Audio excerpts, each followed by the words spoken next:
ikonik atau bangunan tinggi yang cukup besar, tergantung dinamika dari keinginan kedua belah pihak ini sesuai atau tidak. Prosesnya tidak sebentar. Jadi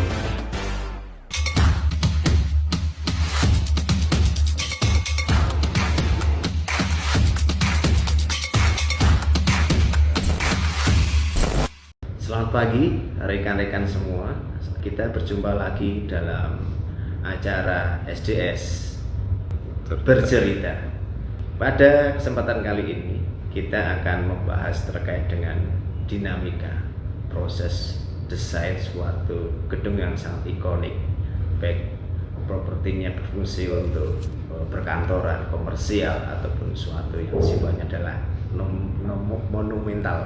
Nah, kali ini kita kembali menghadirkan narasumber yang cukup expertise dalam bidang tersebut, tidak lain dan tidak bukan adalah Bapak SDS sendiri.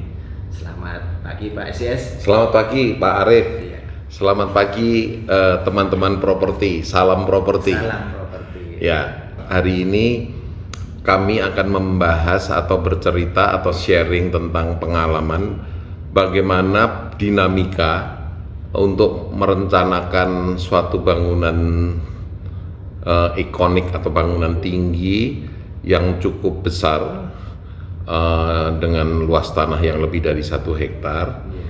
Nah, dinamika di dalam perencanaan ini yang mungkin perlu Anda ketahui supaya itu juga menjadi suatu pengetahuan atau informasi yang mungkin di proyek-proyek teman-teman sekalian akan mengalaminya juga atau Anda pernah mengalaminya. Betul Pak. Jadi itu yang Kira-kira apa Pak? Ya. Bisa diceritakan Pak.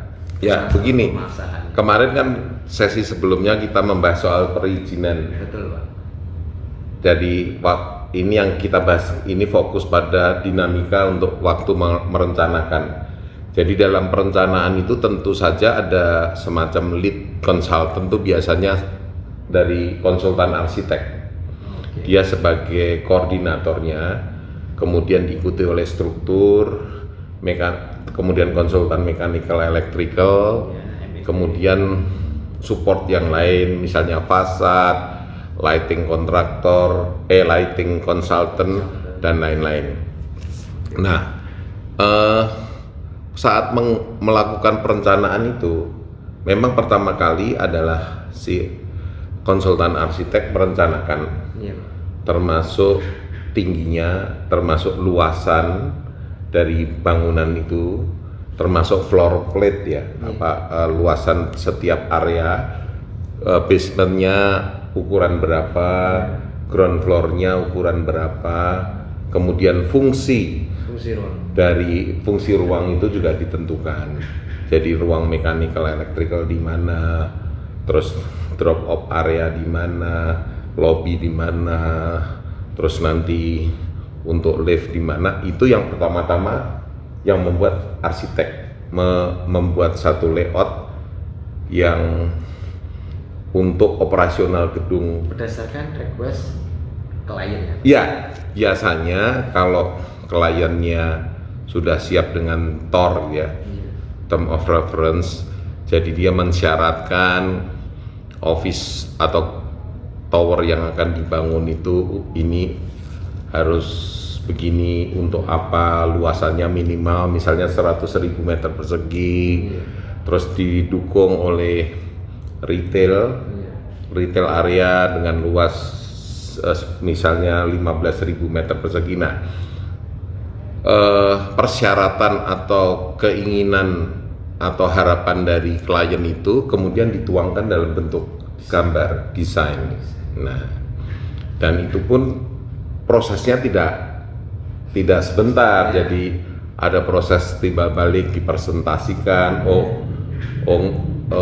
Ternyata kurang cocok, kliennya kurang cocok, atau kemudian ide dari si konsultan arsitek itu sendiri. Nah, itu bisa berminggu-minggu bahkan berbulan-bulan, atau bertahun-tahun ya Pak? Ya, bisa juga bertahun-tahun.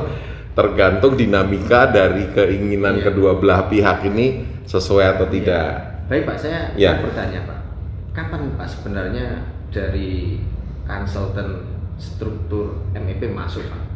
Apakah setelah desain fix dari klien atau gimana Pak?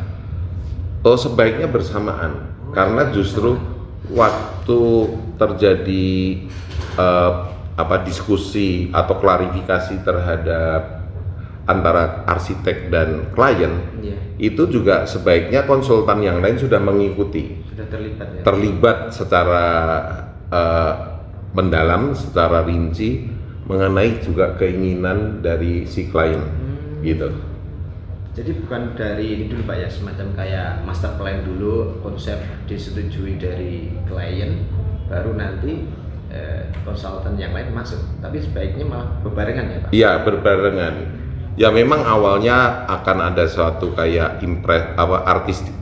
artis impression atau master plan secara garis besar. Iya. Kemudian kalau itu disetujui, nah disitulah semua konsultan masuk. Oleh ya Pak. Ya. Oke. Baik, Ya. rekan-rekan semuanya, untuk mendalami apa yang disampaikan Pak SDS akan kita ulik lagi pada sesi berikutnya. Demikian ya Pak, kurang lebih Ya. Pak. Rekan-rekan semuanya, ketemu lagi pada sesi selanjutnya. Salam properti. Salam properti. Selamat pagi. Ya.